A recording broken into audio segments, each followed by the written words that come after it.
എല്ലാവരും നമ്മുടെ belly area skin fat hold ചെയ്യും. അതുപോലെ തന്നെ നമ്മുടെ തൈസ്, ബാക്ക് സൈഡ് ഒക്കെ സ്കിന്നിന്റെ ഫാറ്റ് ഹോൾഡ് ചെയ്തിട്ടാണ് എത്രത്തോളം ഫാറ്റിന്റെ ഇന്ന ഡയറ്റ് ചെയ്യണം എന്നൊക്കെ തീരുമാനിക്കുന്നത്. എന്നാൽ സ്കിന്നിലെ ഫാറ്റ് കുറഞ്ഞ വ്യക്തികൾ എന്ത് ചെയ്യും, എനിക്ക് ഏത് ഭക്ഷണം കഴിക്കാം, എനിക്ക് അത്ര വർക്കൗട്ട് ചെയ്യേണ്ട ആവശ്യമില്ല, എന്റെ ഫാറ്റ് പെട്ടെന്ന് ബേൺ ചെയ്യുന്നുണ്ടെന്നുള്ളത്.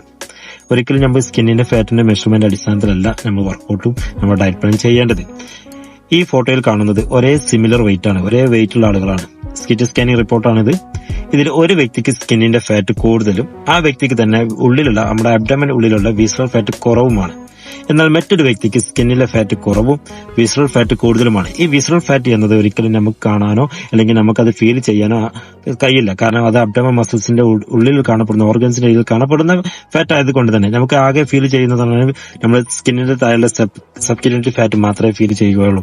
അതുകൊണ്ട് തന്നെ നമുക്ക് ഒരിക്കലും അത് ഹോൾഡ് ചെയ്തിട്ട് നമ്മൾ ഏത് വർക്കൗട്ട് ചെയ്യണം, എന്ത് കഴിക്കണം ഒരിക്കലും നമുക്ക് തീരുമാനിക്കാൻ പറ്റില്ല.